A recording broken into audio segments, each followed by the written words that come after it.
All right, we're live in here on youtube.com/@Candlestick Chronicles podcast. Search Candlestick Chronicles on YouTube. If you're watching right now, you've found that already. Congrats, salute. While you're here, please hit the little thumbs up, the like button.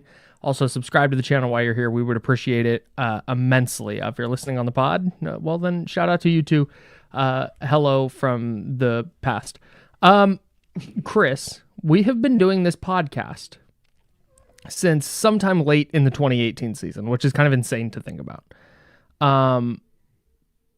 Is this the worst game we've had to podcast after?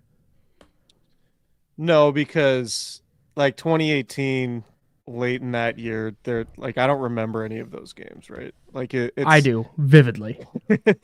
There were overtime win against the Seahawks. Those games were largely meaningless. This was, I think what's unique about this game is it was really bad given the stakes, right? Because even like go back to 2017, they weren't anywhere near where they wanted to be in terms of like Kyle Shanahan and John Lynch rebuilding the roster. 2020, late in the year, there were some super meaningless games because Nick Bosa was on the shelf, Jimmy Garoppolo was hurt. They were playing. I mean, it's funny that they have Buffalo. The Buffalo game is what I think of. Is like they were relegated to play in Arizona because of the pandemic. Right. And those games were bad. I remember one of them that they lost to Washington, I think, in Arizona. Yep.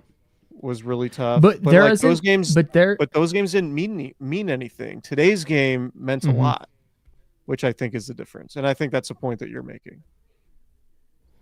Yeah, man. That's it. Like I can't think of a game that we've done a podcast after where they were just so wholly uncompetitive. And it looked that way from the jump. And that's worrying to me. Like that's I don't honestly, just to be totally frank, I don't have a lot on the minutia of this game. Everything is a lot more kind of big picture stuff for me. But that they came out and just off the rip looked like, hey, you know what? The offense looks like they know they're not going to move the ball with Brandon Allen, and the defense looks like they know that they're not going to get stops without Nick Bosa, and that's just kind of what it is. That's the first time I've really felt that. Certainly since we've been podcasting, and certainly in the times that they've been good. They haven't really been a team that ever got its ass kicked since they have been good, right? Like they've lost a lot of games, and they've had like fourth quarter meltdowns, but they've never just gotten their ass kicked as thoroughly as they did today. And I think what was particularly disturbing, if you're a Niners fan, about this one was like, yeah, you're missing a bunch of guys. Like there's no question about that.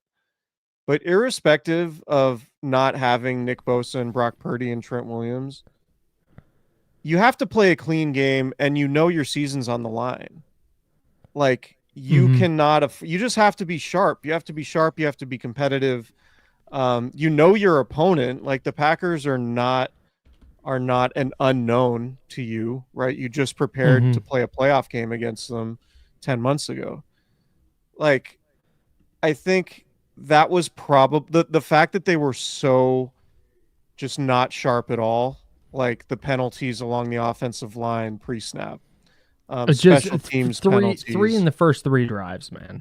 It's like when you don't have your starting quarterback, you know you need to protect the ball, you need to limit mistakes, and you need to win with physicality, both in the running game, offensively and defensively. And they didn't do any of those things. They didn't play a clean game. They got they were just whooped at the line of scrimmage on both sides of the ball. And it's a pretty easy formula. Like I don't think we need to dive in too much to the minutia, like you said, because it's pretty straightforward. They got their asses whooped. Nothing went well. Like there was no, like Christian McCaffrey. For the Niners to run for 44 yards today, a couple weeks after Christian McCaffrey's return, and they ran for 75 against Tampa. Those are their two lowest yardage totals for rushing in a game this season. Brutal. November 10th against Tampa and tonight against the Packers. And those are 2 of the 3 games you've had Christian McCaffrey back. Mm-hmm. And he clearly is not what he was last year. Obviously, he was, offensive player of the year last year and an elite player at the absolute peak of his powers. He's not that right now. But I think more concerning than where he's at is just the fact that there are no holes. Like the Packers, the Packers don't have a great run defense, and the Niners couldn't really open up any holes or get him any consistent running lanes. Yep. And then it felt like whenever they did have some semblance of momentum, they were turning the ball over. It was another really bad day for Deebo Samuel. And it was a tough catch to make on the pass that got intercepted by Xavier McKinney. Mm-hmm. But that's like you pay Deebo Samuel a lot of money to make those plays. And when you're missing Brandon Ayuk, when you're missing Brandon Ayuk and you just are more limited offensively than you're used to, the guys that you do have need to make those plays. He's got a captain's patch on his chest for a reason, right? Like he got that big contract paying him $28 million a year, whatever it was, for a reason. 23. And these last few weeks, he's been kind of MIA. And Kyle Shanahan tacitly acknowledged that Deebo Samuel isn't playing at a particularly high level because he didn't even give him any running attempts. Mm-hmm. So, there are a lot of things wrong, and that's why I think they're in such a bad way. It's not, you can't really pinpoint to one thing. You could just look at everything, and everything's going wrong right now, and that's why, frankly, it seems like they're a team that's not going to make the playoffs. Yeah, it felt like that after they lost to Seattle. It was like that was the declaration to me that, oh, they just don't have it. Like they just don't. They every time in the Kyle Shanahan era, in the regular season anyway, every time they've needed to dig deep and like, hey, they need this one, they've gotten it. 2019 in week 17 against Seattle, dug deep, got the stop by literally inches, but they made the plays. 2021 3-5 start, they dig deep, they get that win in week 18, game they had to have. And got it. Like they did it in 22 and they did it in 23. We've seen them do it time and time again. And this year they just can't. They don't have that fastball anymore. And what today showed me, and we can point to injuries, you can point to Brandon Allen, you can point to Kyle Shanahan play calling or the offensive line or missed tackles or penalties or all these things that went wrong in the scope of today. But what today told me is that there just needs to be a wholesale change in the way the 49ers operate offensively. And maybe defensively too. But specifically on offense, because it's really clear that this version of their offense is designed to have like a peak Deebo Samuel running around doing stuff, and a peak Christian McCaffrey running around doing stuff, and a peak Brandon Ayuk running around doing stuff. And it's something we've talked about with Brock Purdy. It's something we've talked about with Kyle Shanahan, and it hasn't really been an issue because they've had all these superstar players running this system for a while. You're not going to be able to run the same system in maybe next year, 2 years. Like something has to change from the, offense isn't working, let's just run some tunnel screens to Deebo and handoffs to Deebo and he'll just make some stuff happen. We can just hand it to Christian McCaffrey and he'll just make stuff happen. It just that isn't going to be there for them anymore. So for me, how they adjust offensively moving forward to life without Deebo Samuel, or maybe with Deebo Samuel, but with whatever version of Deebo Samuel this is, maybe to a slightly diminished version of Christian McCaffrey from what we saw last year, where he was the offensive player of the year, like making those adjustments, being willing to put, they had one. And this goes in the line of adjustments. And we talked about this in the preview pod of why doesn't Jordan Mason play? Why can't he get on the field with Christian McCaffrey? Meanwhile, the Packers running 2 running back sets, by the way. 2 running backs on the field together. Halfbacks, not a fullback. Like they're just doing that. And the 49ers can't. They had 1 explosive run today. It was Jordan Mason's first carry. It's baffling to me how not baffling. It's concerning to me that Kyle Shanahan is looking at the roster as currently constructed and going, okay, we're just going to keep doing everything we've been doing. And if we execute it right, then it's going to go well. And it's like, well, they're not going to execute it right. So you got to do something different. Yeah. I mean, ultimately, I agree with what you're saying for the most part, but ultimately, like, tonight was not going to be the litmus test for what's working long term and what's not, in my mind. Like, when you have a backup quarterback against a good team, it's probably not going to go well.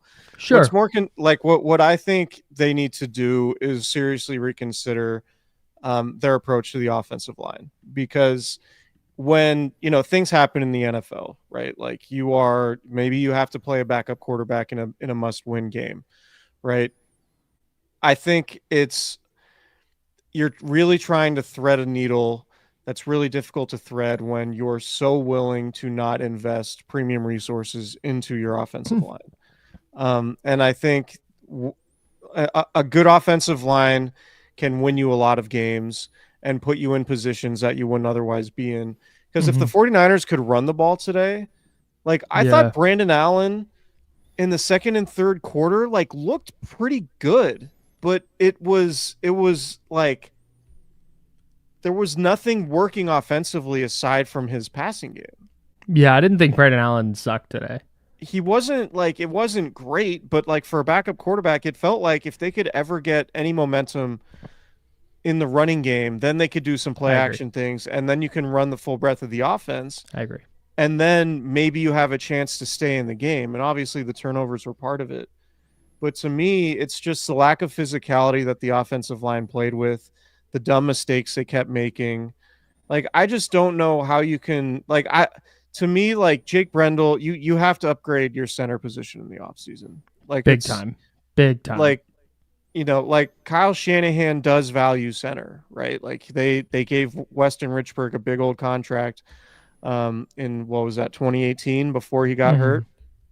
Like, they value the position. They brought in Alex Mack, right? Like, Alex Mack is one of the best centers of his generation.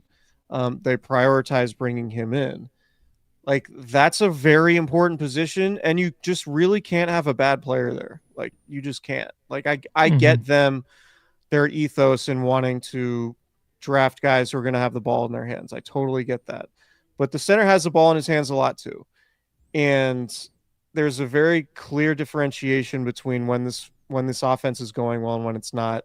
And I think a lot of times when you're going against elite interior defenders, it's just so noticeable when your center is getting walked back into the backfield every single snap. And so, I think Colton McKivitz at right tackle, he's fine. Is he? Like, you could really do better. Like, he's not, he's an average to replacement level player, in my opinion, right? Sure. You can survive with that. I don't think you can really survive with Jake Brendel as your center right now. I agree. So he's just regressed so badly from 2021 or 22. Like, what do we know about Kyle Shanahan? Like, to his core, he wants to be able to run the ball. And they haven't been able to run the ball in 2 of the last 3 weeks, and they were lucky to not be able to run the ball in Tampa. Or they were lucky to get away with a win despite not being able to run the ball, I should say. But yeah, I think we have enough of a sample size too to say, man, maybe you rotate possessions with Christian McCaffrey and Jordan Mason.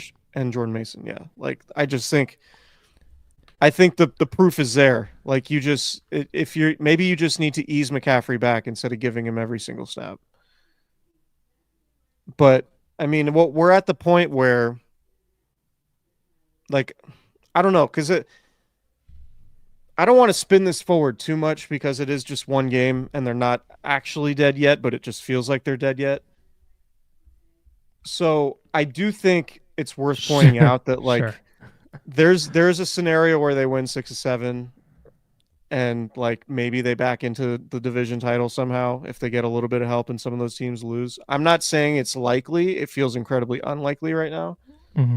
But in the immediacy, like, how they, like, I think we should try to figure out how they fix it right now. Like, what do they need to fix right now to avoid Buffalo officially being the end of their season? Would Like you try realistically. this? This is so dumb, but I'm on a 49ers podcast. So this is a thing I'll say on this podcast because the people listening are going to know what I'm talking about. Salute to all of you.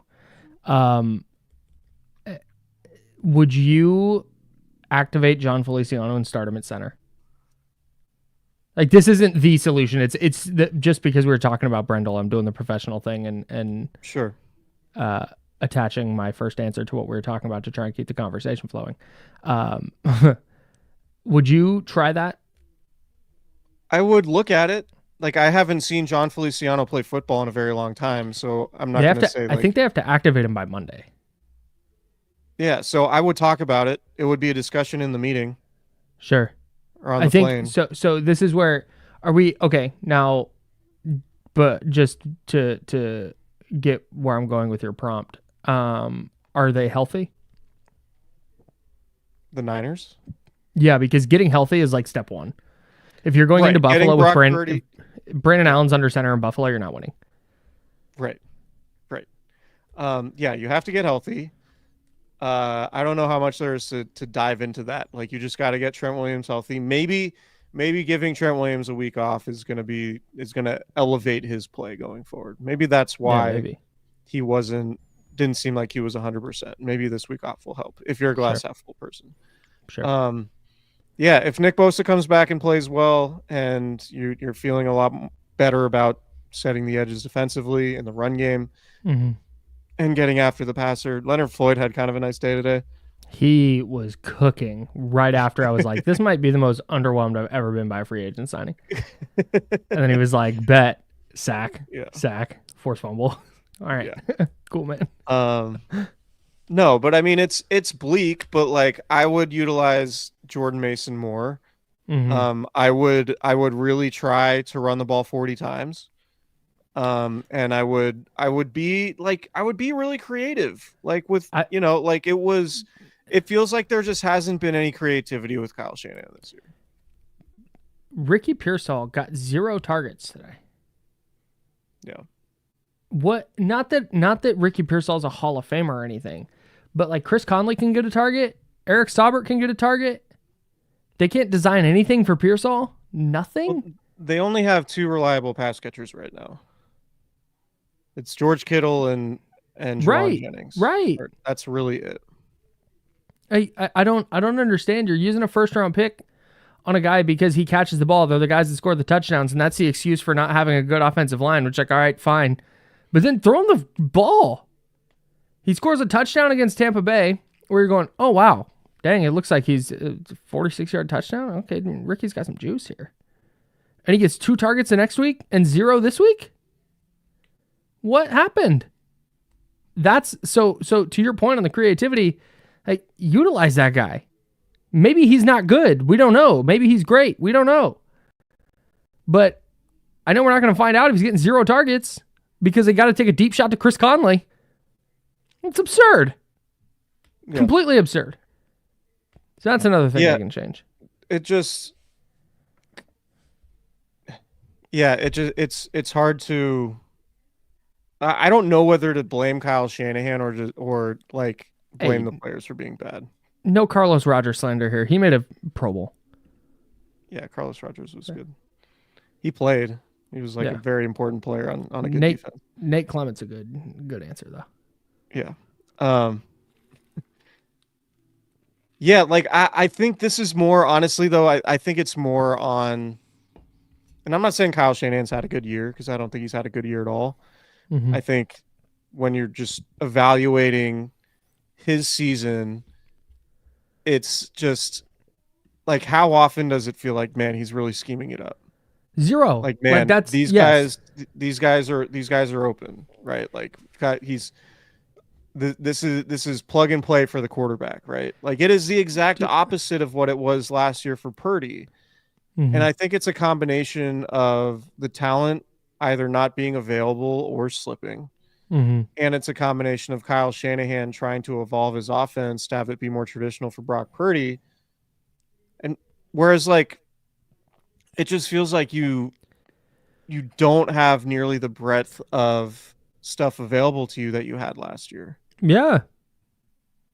I would agree. And And maybe everything gets opened up if the running game is more effective, right? Because one thing I think that's true, very rarely do the Niners have a super productive and efficient offense when the running game isn't working. Mm-hmm. Like that just feels like something that never happens. Yep. So I think it starts there, but I don't know if they emotionally felt defeated without having Trent Williams. That has to be it, man. I Just think that's probably part of it. From the opening snap, they just looked like they had nothing. And then to go 3 and out in their first 2 drives is like, oof. Yeah. That was tough. Yeah. There's just a lot of stuff is like a lot of stuff feels like it's like 20 to 40% wrong. Mm-hmm. And in the aggregate, like with so many things feeling wrong, it makes everything wrong. Does that make sense? No, it does. It does. But this goes back to something you brought up a while back, and I think it's a great point, and I steal this point all the time. I shout you out though. Trust. This is where, like, you know, they survived the Trey Lance thing because of Brock Purdy, right? Mm-hmm. But you brought up, like, yeah, you survived the Trey Lance thing, but you're missing 3 first-round picks because of it. And man, how badly would they love to have another first-round pick at receiver, or on the offensive line, or defensive end, or I mean, pick a spot on defense, safety. Like, there's so many spots that I think they would love to have a couple of first-round picks right now. And even a second-round pick. Was the year they didn't have a second-round pick? Was that after the McCaffrey trade? Yeah, I think so. Is that right? Doesn't matter. Anyways, yeah, man. It just they're top heavy. Talked about this going into the year. Like, their depth just isn't like Devondre Campbell has been meh. Their defensive line has been super underwhelming. Their safety play is very up and down. Jair Brown looked like he had no idea today. Their offensive line needs probably 3, maybe 4 new starters. There are a lot of things wrong with this team, and not every 53-man roster is going to have, you're not going to have 53 elite guys, but like with San Francisco, everything's been so hard this year, I think, because they just didn't have any kind of depth. Yeah. Yeah, and I think too, I've been thinking a lot about like August, right? And training camp and Brandon Ayuk's holdout and Trent Williams not being there and Christian McCaffrey getting paid and all that stuff. Christian McCaffrey not practicing. Like, I do think that stuff adds up. Right? Like, I think that stuff does matter in the aggregate. And I think the element is, and this isn't like a Super Bowl hangover type conversation, I don't think, but I do think when you have a group that's played in so many games, I do think there's a mental side. There's like a burnout that you might deal with, right? Like when you have, it's like what the Warriors dealt with the whole last year with Kevin Durant. And I'm not saying this Niners team is like that, but it's like there's pressure. You've played in so many extra games. You'd like that same fight and resiliency is just not quite the same. Like there's nothing like the come up, right? Mm-hmm. Like the energy that the Niners had in 2019 was like a serious come up. And it's kind of like what the Lions are going through now, right? They're like this newly dominant team, and there's nothing like the energy in that moment for a team. Mm-hmm. But when you go through that, and then 5 years later, you're trying to maintain it, and you're dealing with attrition, and you're dealing with age, and you're dealing with, losing guys like Eric Armstead and DeForest Buckner. Like the Niners had so many elite players on rookie contracts in 2019, right? Well, all these guys are at the top of their markets now. And it's just a hell of a lot harder to field a team with actual depth like the 49ers used to have when all your good players are making top of the market deals. It just is what it is. Mm-hmm. And then when you go into a season, you need those guys to play like A-plus players, which is what the 49ers got last year. Mm-hmm. This year, the vast majority of their A+ guys have either been not as good and or not as available. Mm-hmm. All the while, the roster has atrophied, and you don't have the depth like you have before, to your point. So about like the Trey Lance draft pick stuff. Mm-hmm. So like this is all a product of just, I think, a lot of small issues coming together and creating sort of this perfect storm. Mm-hmm. And the 49ers haven't been healthy enough to withstand it. And, I don't know that you fire anybody. Like, I'm not like fire Kyle Shanahan, but I do think they need to rethink. They need to rethink what this window needs to look like going forward. And it probably means making some tough decisions on guys like Deebo Samuel and Javon Hargrave. Mm-hmm. And your like philosophy, like, do you just allow Christian McCaffrey to play 95% of the snaps in every game? Right? Mm-hmm. Do you actually invest in a backup tight end to where if you do miss George Kittle, your offense can somewhat function? Right? That's a big one for me, man. That they've not been able to figure that out is crazy. Yeah. Ty Warren, Penn State. Buckle up, everybody. Yeah, I just think they need a draft class. They need to trim some of the fat. They said, they just, sorry, I'm going through the comments here. Yeah, it's just they're in a bad way. But hey, maybe they went out, and maybe this is 2021 all over again. Stop. No, I think what you said, this is not necessarily a Super Bowl hangover, quote unquote, but hey, this 5-year window is probably closing. And they got so close last year and fell short again that they're looking at this now and they're like, fuck. Like 5-5, we got to go to Green Bay. We're out 3. If we made a list of the Niners' 5 most important guys, the 3 that we're out today might be like top 3. Yeah. In some order. And going, all right, hey, you know what? I just don't have it to dig in and go win this game. It should make sense, man. Like, they played a ton of freaking extra games. Tom Brady brought it up on the broadcast today. They've played basically an extra season's worth of games since 2019. Yeah, 12 postseason games. Yeah, and that's Deebo's played in all of those, I think. Trent Williams played in a bunch of them. Fred Warner's played in all of them. Like, Kittle. It's just Kittle. Like, they're just like up against it. And I think you can look at the Eagles last year. The Eagles went through something very similar to this, where remember how terrible the vibes were in Philly? Mm-hmm. It was bad. They made the postseason on the strength of a 10-1 start, but going into the postseason, it was like nobody was picking them to win their game. And sure enough, they fall flat against Tampa Bay. It was ugly. Well, they reset this offseason. They retool. They pick up Saquon Barkley, and now they're rolling again. They look like one of the best teams in the NFC. Like, I think the 49ers are very much there. And that's the thing is I'm not in the camp that they're in a place where it's like, all right, Kyle Shanahan's got to be fired. All right, you're not paying Brock Purdy, so you got to figure out what you're doing at quarterback. Like, it's not that for me. No, me neither. It's you probably are talking about the contracts you're talking about. And to figure out, okay, what is this roster going to look like in 2 or 3 years? Who's part of this next core going forward? Who's if they're going to contend in 25, 26, 27, who's going to be on that roster? And going from there. But I think they can reset and be really, really good again next year and probably be fine. Yeah. Like, I think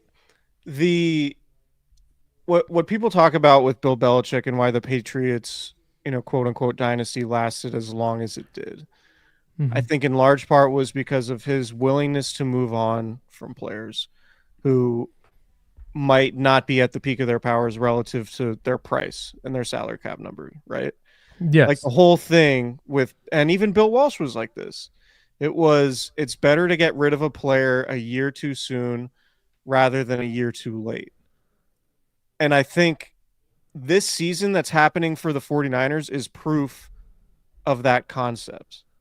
Like, It can, like, the 49ers are experiencing what happens when maybe you hang on for a little bit too long rather than trying to shuffle the deck, bring in new players, inject some fresh blood, right? Like, I think to your point, like naming off all those guys who have been here through all those games, and I'm not saying they need to like cut Fred or trade Fred Warner or trade George Kittle or anything like that, but there's an element of inject some fresh blood so you can feel that energy that you got from the come up again, rather than the entire group trying to hold on.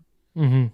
Right. Like, I think that's what's coming this off season is there are going to be a lot of changes. And I think there's a good chance it's Deebo. There's a good chance they remake the offensive line. There's a good chance, they draft a running back again in the third round.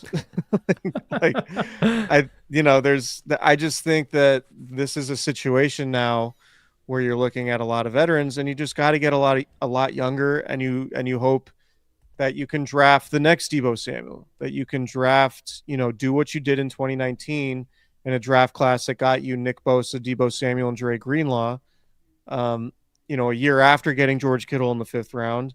Like, that's essentially what it's going to take for the Niners to keep this thing going and to keep it fresh. Because I think this is what's happening this season is the reason why you don't try to hang on to a bunch of guys who are entering their 30s, who have played a ton of games like all these guys have. Yeah. Yeah, you're gonna hit a wall eventually, and I think that's a little bit what we're seeing. But it's really clear that so let's see, Trent Williams be around next year, Fred Warner, Nick Bosa, Brandon Ayuk, and Brock Purdy. Is that their 5 best guys? I'd put Lenore in there, probably Lenore over Purdy. But I think Purdy? This isn't. I mean, he can be over. I don't. The exercise was not to order those guys. But I do think that at some point you need another, like, not necessarily a star, but somebody that you need. They just need. How am I trying to say this? They need a player like Malik Mustafa or Renardo Green to be like a Pro Bowler. Like a really, really awesome young player who they're going to re-sign and who's going to be around for the foreseeable future.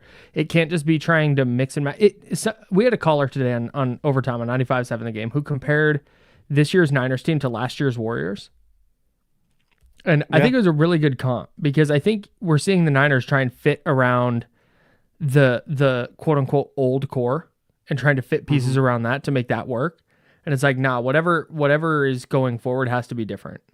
And it has to. You can't keep building around this old group of players that's been together since 2019 to try and go win a title. Like, they can be part of it, but there has to be a different focus. Like, the roster has to lean a different way where it's just not as top heavy. You know what I'm saying? Yeah. Like, they can't have their best guys who are their best guys right now be their best guys in 3 or 4 years. Yeah. And they need their A guys to play like A guys. Like, they need. That's it. They need Brandon Ayuk to come back and play at a high level next year, because Deebo Samuel's probably not going to be around, and we don't know if Ricky Pearsall is good. We know Juwan Jennings is good, but for the Niners to actually be a Super Bowl contending team, they need far more than what they've gotten from their weapons this year. I don't know if, like, do you shut down Christian McCaffrey the rest of this year and just say, get yourself healthy, get yourself back to 2023 form next year? I'd consider it, but I'm also not going to be the one to walk into the room and tell Christian McCaffrey he can't play. But at the same time, we know this from 2021 when they were 3-5 and everybody's like, hey, that quarterback who drafted 3rd overall should probably be playing now. And Kyle Shanahan was like, nope, not until we're out of playoffs, not until we're out of the playoffs. And they're still in the playoff hunt. So I don't think anything drastic like that is going to happen. No, if they lose next week and lose the next week and they're eliminated, then yeah, maybe they shut Christian McCaffrey down. But until they're out of the playoffs, they're going to do everything they possibly can to fight to get there. So they are currently the 10th seed in the NFC. They're 5-6. Washington's the last team in the playoff picture. They're 7-5. So they're essentially a game and a half back of the playoffs right now. The two teams ahead of them, in the 9th and 8th seeds are the Rams and Cardinals. The Rams are 5-5. The Cardinals are 6-5. Let me just double refreshing this. Yeah. Both have head-to-heads on the 49ers. Yeah, both have head-to-heads on the Niners, but the Niners do have them. Oh, actually, I just refreshed. So Arizona is 6-5, Tampa Bay is 5-6, Los Angeles is 5-6. So the Niners are 11th, not 10th. So yeah, that's a lot of teams to jump. And if you lose one more game, the best you can finish is 10-7. And I think 10-7 is probably what the 7 seed is, right? They're gonna have to beat NFC. Yeah, probably. You're gonna have to beat one of the Lions or the Bills. Yeah. But if the Lions keep going the way they're going, if the Lions keep going the way they're going, they might not have any real reason to win. They also got super banged up today. The Lions did? Yeah. Yeah. But Barrows had this. Oh, go ahead. Just while we're on the schedule thing, they even got to go to Miami. Miami's won 3 in a row since Tua came back. Yeah. No, check that. I'm sorry. They lost a couple of those games, but they've now won 3 in a row. Oddly enough, they're at Green Bay next week. Barrows had a thing today in his game story for The Athletic. Niners entered the game as regular season underdogs for the first time since 2022. Yeah. His 39 straight games? 36 straight games. They were favored. Man. That's crazy. Which, if we want to bring it all the way back to the top of this pod, that's why this is surprising. It's like, this is a team that has had so much equity for such a long time that never gets its ass kicked, to get their ass kicked in a big game when we've seen them play well in so many big games is really jarring, which is ultimately why it feels like changes need to be made with the roster. Yeah, man. I'm right there with you. They just weren't good enough. Man, there's not any one thing to point to. It's just they've got a lot of problems. I think George Kittle summed it up pretty well in his post-game press conference when he said that, coming in, his goals were to control the ball, run the ball really well, and not turn it over. Mm-hmm. And they didn't do any of those things. And, defensively, they couldn't tackle Josh Jacobs at all. They couldn't get off the field on third down. It was just everything. The losing formula was prevalent throughout every aspect of the game for the Niners. And they still averaged more yards per play than Green Bay. Yeah, which I think speaks to, like, foundationally, like, they're a good team, right? Like, foundationally, you look at the overall numbers offensively and defensively, the Niners coming into Sunday were top 10 in both. That's what's made this so frustrating. It's like, I go back to the baseball analogy of, like, the Niners are a slugging team that's hitting 160 with runners in scoring position. Mm-hmm. Like, they have a loaded lineup with a lot of good bats, and their bullpen stinks, and they suck with runners in scoring position. That's what this is, the football version of that. Mm-hmm. So yeah, it sounds like an impossible fix, just given sort of how dire everything feels. But I do think, to your point, like, they can turn it around and be back where they want to be next year with a good draft, a decent free agent class, trimming some of the fat. And then I think if they don't make the playoffs, which it looks like they're not going to, having some sort of chip on their shoulder of, like, all right, we got to work in the offseason to get back to that. Yeah. Instead of, like, oh, we've played so many games, we're so tired, training camp's not that important. We can sit out camp and we can a wake up call. Yeah, we can, the season doesn't start till October anyway, blah, blah, blah. Like, that's what this felt like. Yeah. And, like, you get it, but at the same time, you can't, like, you can't do that anymore. So maybe a wake-up call is helpful. And maybe getting a full offseason for Kyle Shanahan to look at his offense and how to scheme stuff without prime Deebo. Right. Because that's just been such a foundational piece of their offense for so long. Yeah. It felt Lots like to... that flea flicker tunnel or bubble screen to Deebo. Mm-hmm. That's easy a touchdown in 2021. Tutty, dude. Like easy work. Light work. When he caught it, I was like, oh, he's gone. Yeah. And then he just wasn't. Like, oh. Yeah. Yeah. McCaffrey finally getting a big play on his bubble screen and then fumbling. Unreal. Tough. Yeah. Just so indicative of the season. Yeah. Like everything is so hard for the offense the whole game. They finally get Christian McCaffrey and they finally get a big play from him. Oh, fumble. Of course. Oh, big kick return. Something went right on special teams. That was a huge play in the game. Great field position, man. They can get it to a one-score game. Oh, no, hold. Brutal. How'd you feel about that call? The hold on Saubert? Mm-hmm. I thought he got him. I thought he was holding him. I thought it was a good block. Yeah. Like that was one of those, and I said this in the group chat to you guys. Like that was one of those where if that's away from the play and Deebo isn't running right through that hole, they're not calling that. Yeah, you're probably right. I think I'm just so accustomed to the 49ers doing the wrong thing that when I see it, I'm like, oh yeah, of course they did. Of course that's what happened. Yeah. Yeah, we'll see. We'll see who's healthy this week. Maybe Daniel Jones comes in, saves the day. Stop. No.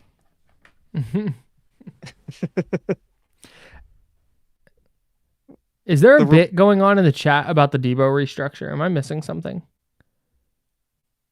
They're just talking about it. Restructuring Deebo was such a bad move. That's from Kawachipto.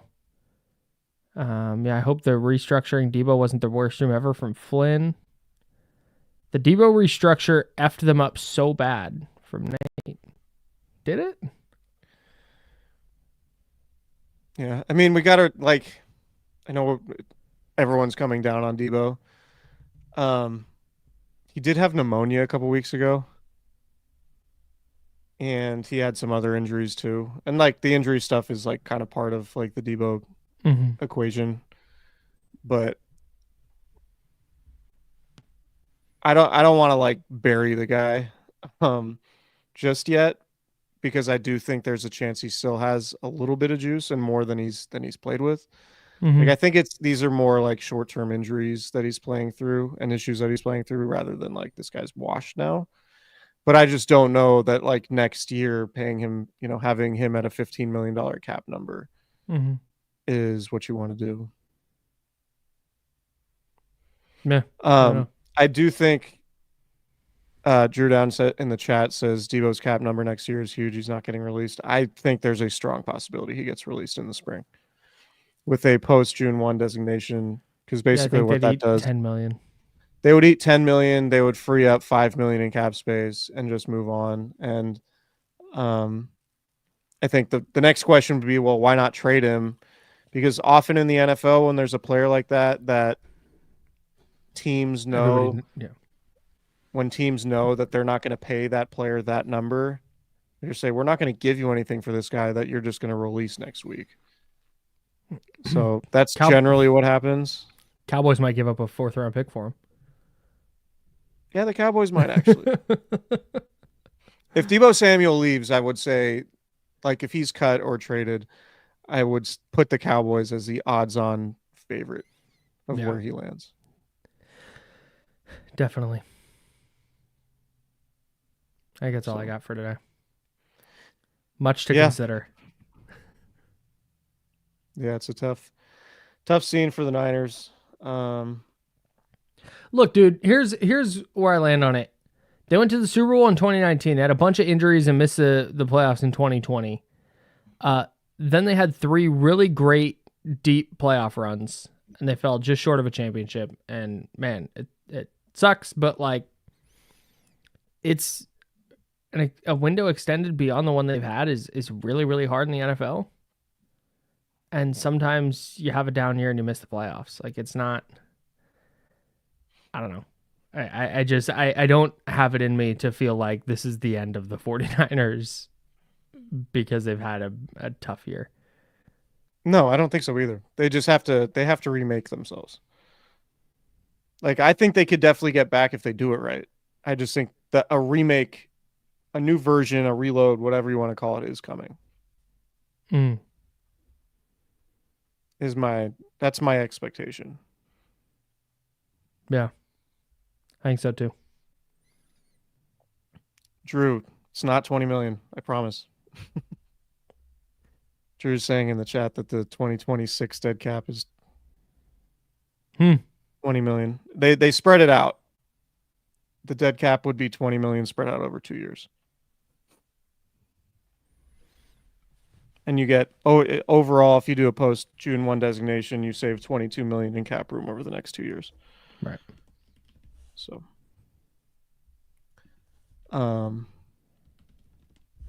talk to you guys later in the week. I think so.